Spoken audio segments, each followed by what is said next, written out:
but it should be enabled now, so give it a try. Okay. And Wayla, you can start with the presentation, I guess, as people start entering their info in the chat. Yep, great. No, I'm just starting the recording. So thanks everyone. So let's start.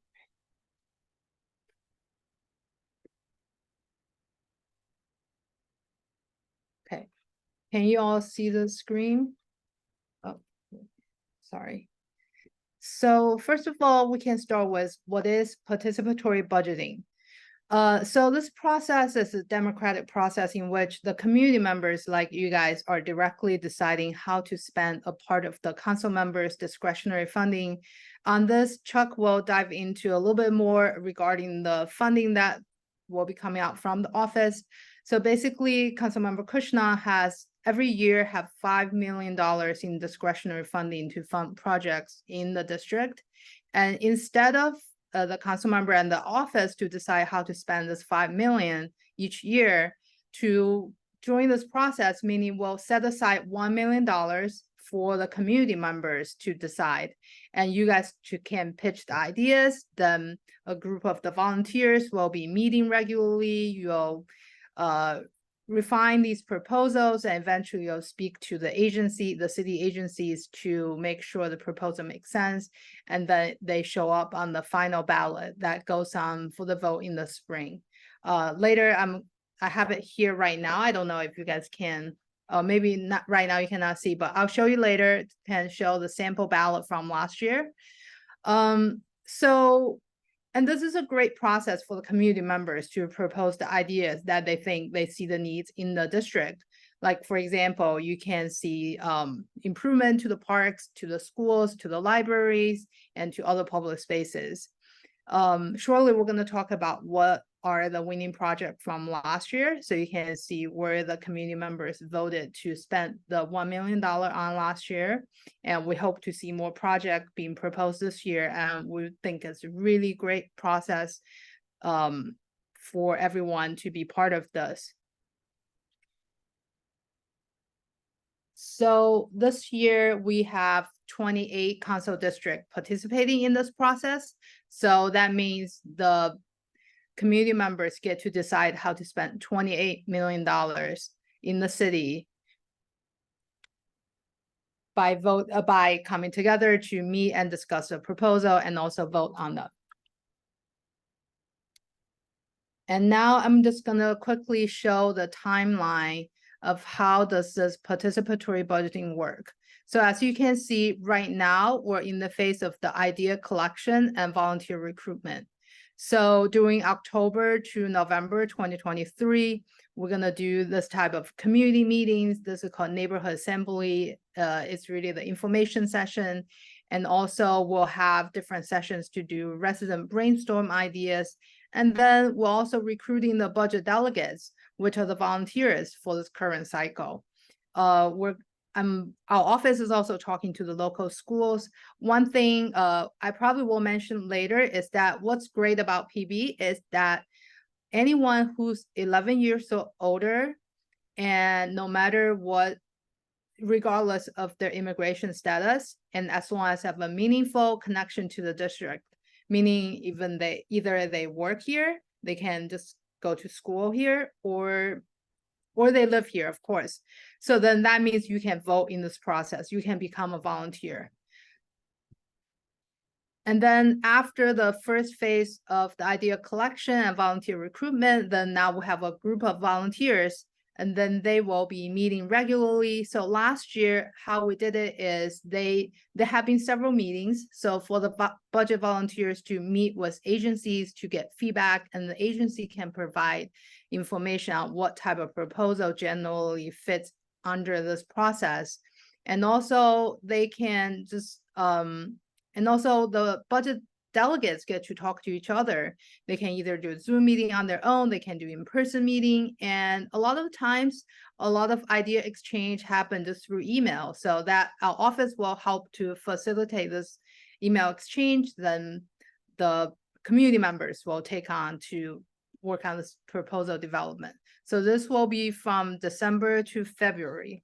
So during this process, there will be several rounds of the proposal development. Then once we'll have the first round of proposal, we'll send to all the agency. In a few weeks, we receive the feedback from the agency, we'll pass it back on to the budget delegates. They go back, they can discuss amongst themselves, and then they develop the second round, go back to the agency for another round of feedback. And finally, by February, that's when we submit the final ballot language, and then that's what goes on the final ballot. And then in March to April, that's get out the vote week and also the vote week. Last year, we had the vote week was in April, and it was about, I believe it's 8 to 10 days. And we had over 2,000 people come out to vote, and the voting was online or in person. And we had 7 poll sites throughout the district in Jackson Heights, in Elmhurst. And they were helped by the volunteers that they were helping with the polling station. So it was a great success. So we're really excited to bring this back. And lastly, that's in May and June. And that's when do the evaluation and the planning of these winning projects. So from May to June, the winning projects will be announced, and then they will be included in New York City's upcoming fiscal year budget. And then we'll oversee the process and oversee the implementation of the winning project by the agencies. And just here is a quick mark your calendar. The vote week this year is scheduled for April 6th to the 14th, 2024. So right before the school spring break, before everyone goes on vacation. And now I'm gonna pass it to Chuck to talk a little bit more on the funding part. Thanks, Wei Lai. So quickly to respond to some questions in the chat, Mike, yes, we will go over last year's winning projects as well as funded amounts. Beverly, yes, so we did try to widely publicize community voting. We had some in-person ballot boxes that we set up on 34th Avenue at the Green Market. We set some up at different schools in the community. We can always do better, so we'll be sure to share again for this cycle as widely as possible. You can vote in person. There are ways to vote online, but we'll make sure that you know, and then maybe you can tell your friends and your neighbors also to participate. But really quickly, what are discretionary funds? That's what we're going to allocate here, right? $1 million. We're going to let the community decide how to spend $1 million in discretionary funds. And basically, there are 2 types of grants, of funding that the city council or a council member can provide. And the first bucket are called capital funds. And the second bucket are called expense funds. Capital funds think of durable brick and mortar, long-term useful things. That can be anything from park benches to a vehicle like a garbage truck to new iPads for a school. So those are capital funds. That's one type of discretionary fund. And the other type of discretionary fund are expense funds. And then, in short, that's for people and services. That's for paying salaries of people running, let's say, an after-school program, or it's for to pay electricity bills, for keeping a community center open. Sorry, I'm a working parent. I have a baby with me. And so those are the 2 major types of discretionary funds: capital funds for brick and mortar things, and expense funds. And Wayla, if you want to go to the next slide. Yes, Bill. I'm hugging you. As I said, capital are things like tech upgrades. That's new computers, new iPads, maybe some video some TV screens and monitors for a school. Auditorium upgrades, new seats. It can be trees and tree guards, water fountains at the park benches. Think long-term, physical, durable things that have a decent, useful life.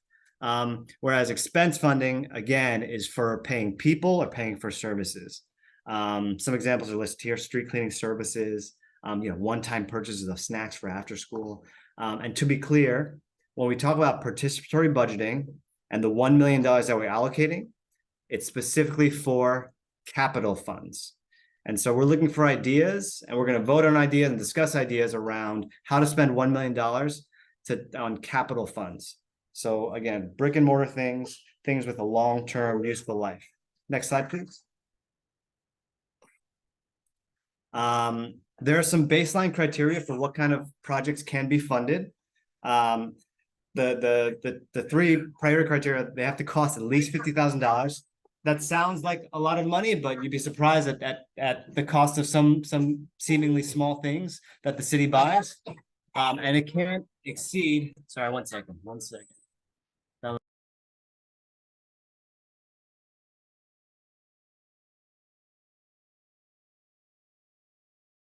Sorry about that. And it can't exceed $1 million.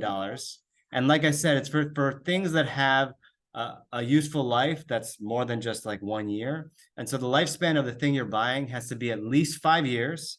And the special asterisk is that for technology, it has to be at least 3 years. So if you're buying iPads, then the useful life has to be at least 3 years. If you're buying a park bench or trees, it has to be at least 5 years.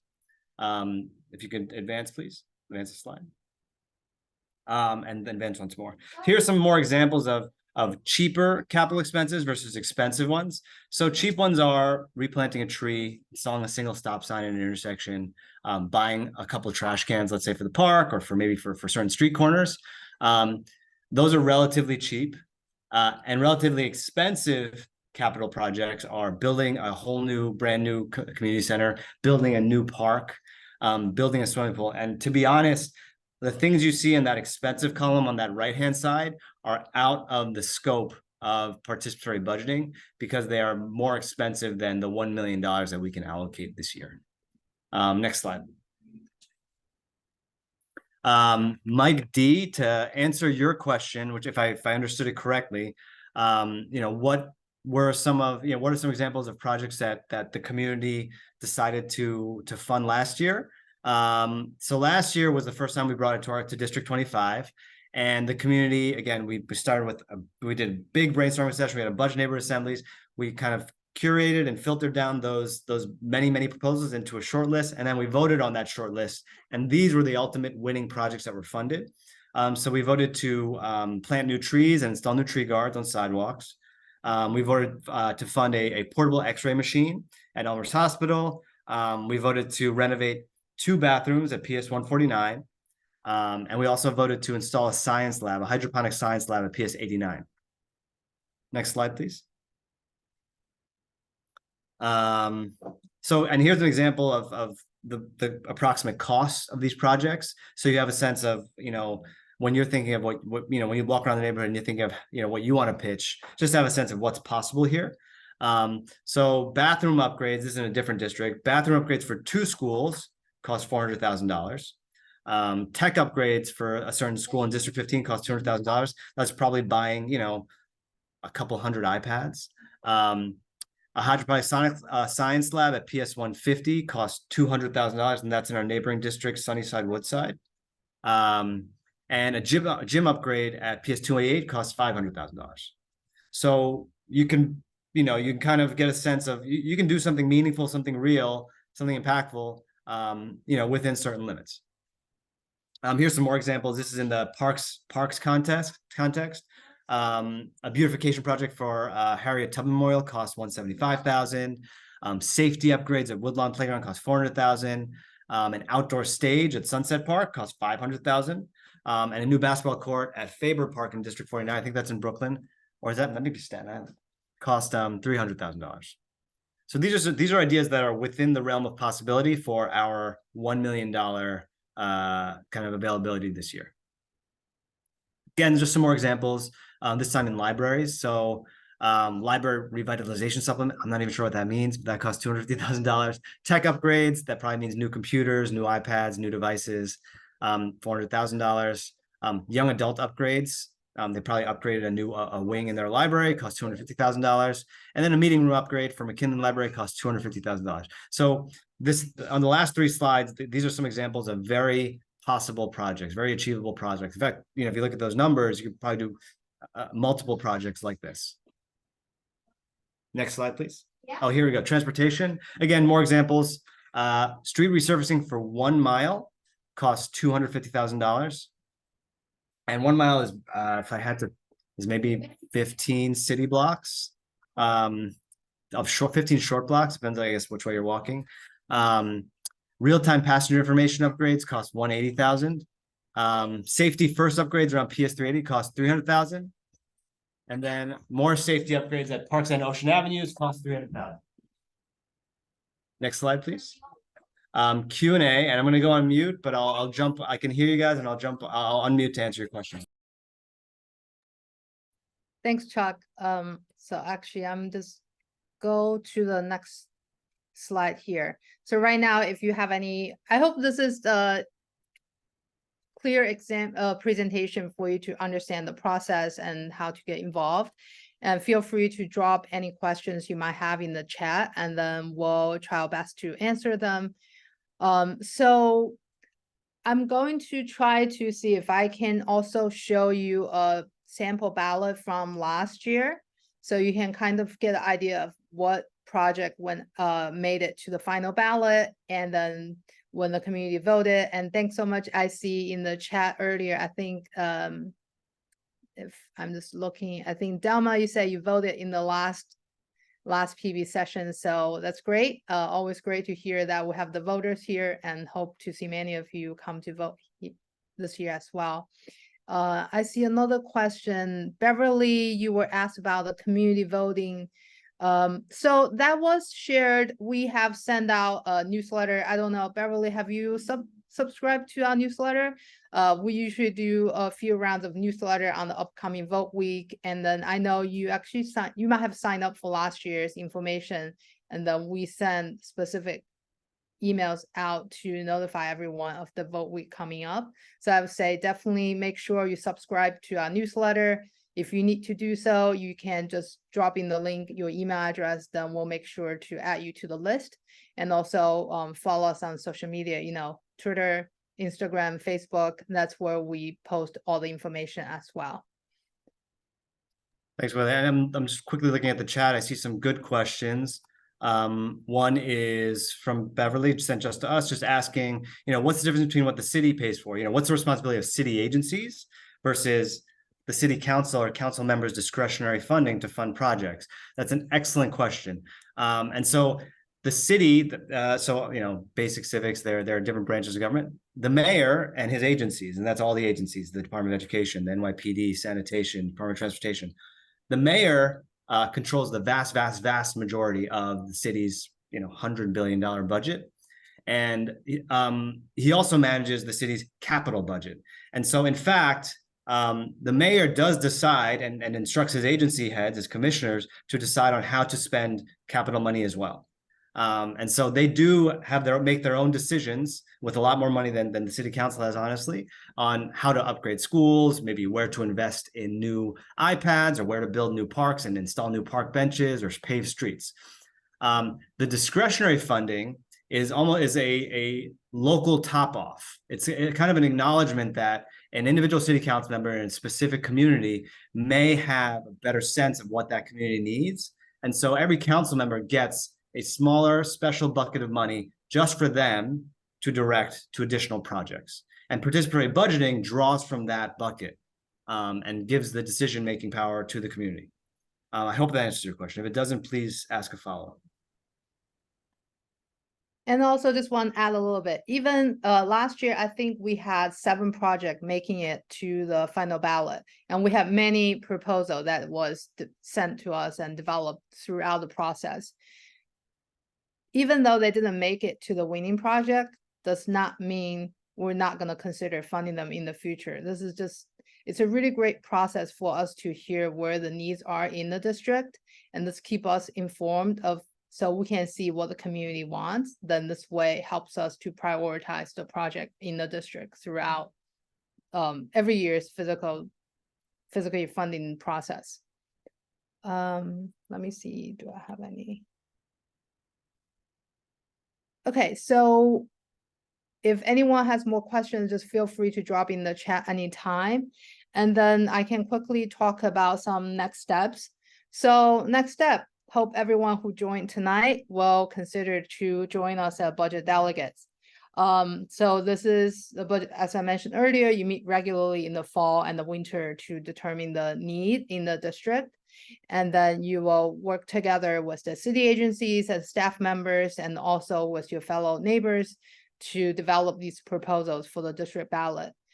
So I know last year we had folks asking how much time commitment it is to become a budget delegate. So I would say in the next few months, I'm just looking at the timeline right now.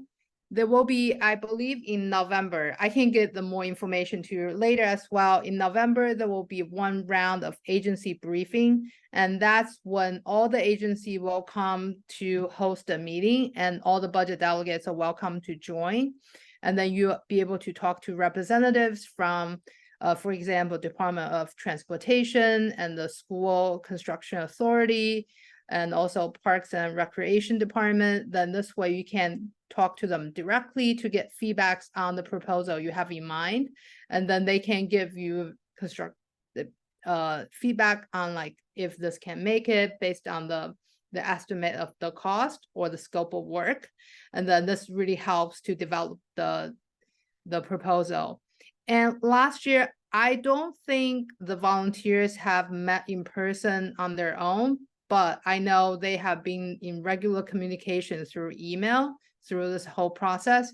And of course, I know sometimes now we coming out from the pandemic in the last few years, we all want to see each other in person, and our office is happy to find a way to host more in-person meeting if you think that works better for people to get together to share ideas and develop the proposal. So I would say, yes, there is a commitment, but it's not as scary as you might think. And I'm happy to see if I can find some fellow volunteer from last year to share some experience and how they enjoyed it. And also being a volunteer does not mean even you might not have time this fall to help develop the proposals, but we always need poll workers next year during the vote week. We need folks to help out doing, like man the polling station and get out the vote, sharing, like telling people that this is happening. So yeah, there will be many opportunities to volunteer. So we appreciate everyone's interest and time in helping out in this process. And then also is, I know sometimes schedule change, plans change, and you might not make it. So I think there might be folks sign up for tonight's event, but they're unable to make it. And encourage other people your neighbors and your coworkers, if you have children who are 11 years or older, they can become a volunteer. They can be voting in this process too. So encourage them to attend. We still have 3 upcoming assemblies. I'm just looking at the information. I'll share that in the next slide as well. So this Sunday, we're gonna have a neighborhood assembly at 2 p.m. at PS 89 auditorium in Elmhurst. And then on Tuesday, October 17th at 6:30 p.m., we're gonna host another one at PS 149 cafeteria. And then lastly, the plan for now is on October 26th at 6:30 p.m. We're going to host another one at Jackson Heights Library. And we're also reaching out to the middle school and high schools in the district. I know I'm working with IS 230. If you have your children in that school, I'm working with them to host another in-person neighborhood assembly just for the students over there as well, because they learned about the project that funded to PS 149 and PS 89 this year. They're really excited to pitch some ideas to bring some funding opportunities to their school as well. So next, you can also visit pbnyc.org. I was gonna pause there, Wayla. Sure, There's some questions in the chat. I'll just quickly answer it before you continue. Mike, you had a good question. What kind of projects run into roadblocks from city agencies? And Wayla, you can fill in some stories from last year, but I know, for example, often people's they have big, fantastic dreams for what they want to build in the community, and it's just out of the scope of 1 year's participatory budgeting budget, like $1 million of capital funding for community centers is outside of the scope of 1 year's funding amount. Another example is there's a great organized group that wanted to renovate the tennis court / multi-use space at Travers Park in Jackson Heights. and they're organized, and they submitted, they attended a lot of meetings, and they really wanted to do it. And Parks, reviewed the plan and told them that, there's a specific, rule that a park that has been recently renovated already can't be renovated again within a certain period of time. So they have to reject that idea. So there's some examples.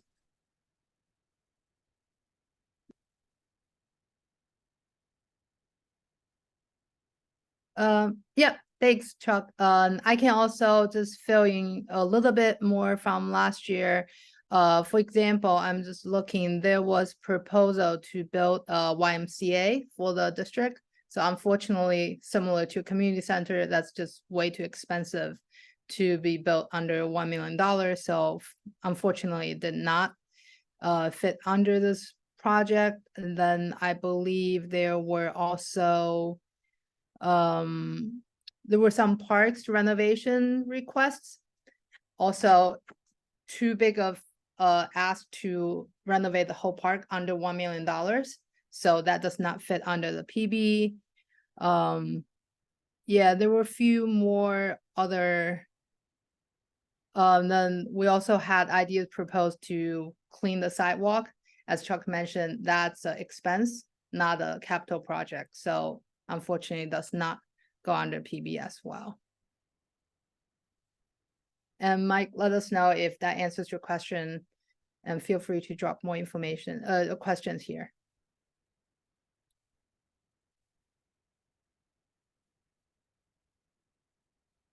Okay, I see Kathleen asked, the 115 precinct asked for more cameras on 34th Avenue. Where does that fit? My impression is that's absolutely, a valid proposal. You should propose it, sell it to your neighbors. And then once it's kind of in the pool of proposals, then an agency will come in and scope it out, figure out how much it costs. And then there's a voting process where the community votes on whether they want to fund that project or not. So that, to my ears, that's a completely valid idea. And then it's up to the community and the agency. Kathleen, you may have missed the beginning of the presentation, but there's a way to submit your ideas on a website. And if you want to be even more active than that, there will be budget delegate meetings. And if you'd like to be very involved, you can become a budget delegate. You can be actively involved in debates and discussions, trying to convince your neighbors to pick one proposal or another proposal. You can also be involved in the collection of votes and, carry ballots with you and collect ballots from community members. So we'll share some more of that information later on in the chat, or we can follow up with you individually. And Kathleen, to your point, so that's a really great question. How can you submit your ideas? That's one thing, actually, I didn't go into too much details on how to do that. The reason being that the website is still currently being built, so it's not live yet, but hopefully that will be within a day or two. We should have the notification from City Council, then the website will go live, then you will be able to do that. So after I finish this presentation, I'm gonna show you what the idea map looked like last year. Some of you might already know about this. And similarly, I think we'll have a similar website this year. And that's where you can really submit the ideas. You can click the location, you can click what category does this fall onto, and also the detailed description of the proposal. So I'll share that with you in 1 minute, but great question, thank you. So to continue, so always use pbnyc.org for more information. I know the council is still putting more information on there, including this idea map I just mentioned. So make sure you follow this and also follow our office. When we have more information, we'll let you know. And always feel free just to reach out to us anytime. And then lastly is just don't remember to vote in the next spring. So this is what I mentioned earlier. Feel free to take a screenshot and share with your neighbors, your coworkers, your children in the school, let them to share with their 11 years or older classmates so they can all be part of this process. And I will send up a follow-up email tomorrow morning. So you will have all those dates in that email. So if you don't get a chance to write this down, don't worry about it.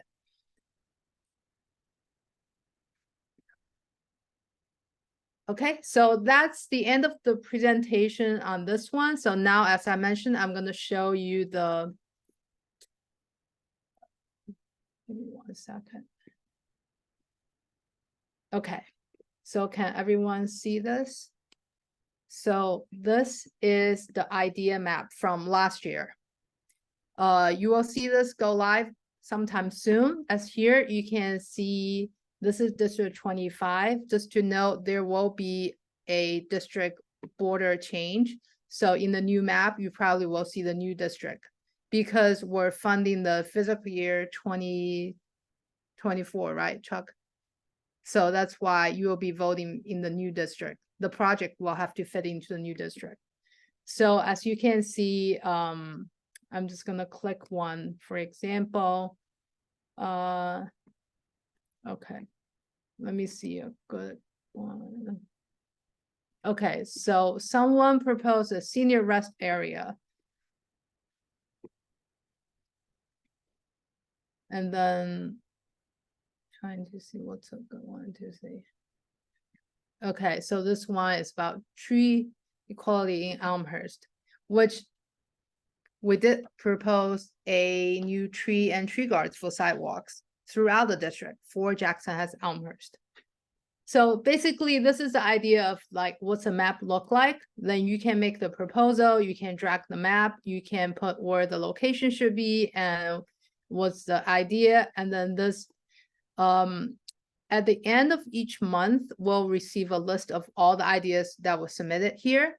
So this is one way to collect the idea. Another thing you can do is you can always email our office to let us know if you have any ideas. And one more thing we're doing is once I turn off the share screen, I can show all of you. Okay. One thing I wanted to show you is the sample ballot, actually. So let me see. Let me see if I can.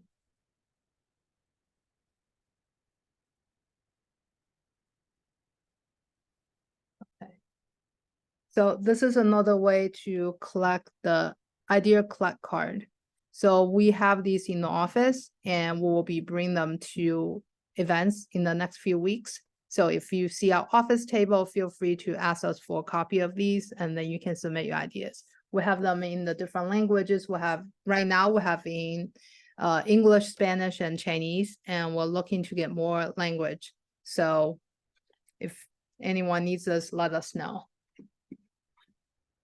Okay, so now I'm just gonna show you real quick what's a ballot look like.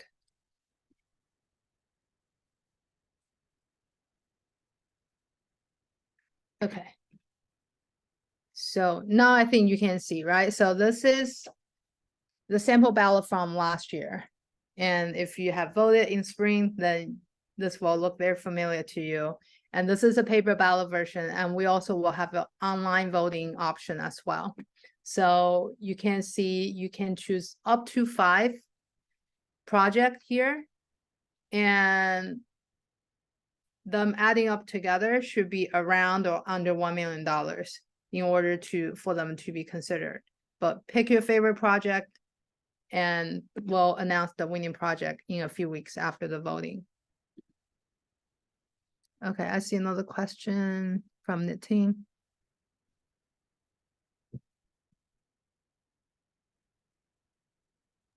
Yeah, I can answer that one. I'm just going to read it out loud. Would we be informed about things that are already being done? Say, for example, you're always using the other 4 million towards flood prevention, so we don't need to propose it. We can make sure to do that. And just for folks' context, again, each city council member, every single one, each of the 51 council members in the city has $5 million given in the city budget to spend on capital projects in their district. And so we're allocating 1 out of the 5 million for the community to decide on how to spend through participatory budgeting. The other 4 million, our office does decide how to spend, in consultation with schools and the hospitals and city agencies. So it's a great question. We will make sure that things aren't duplicative.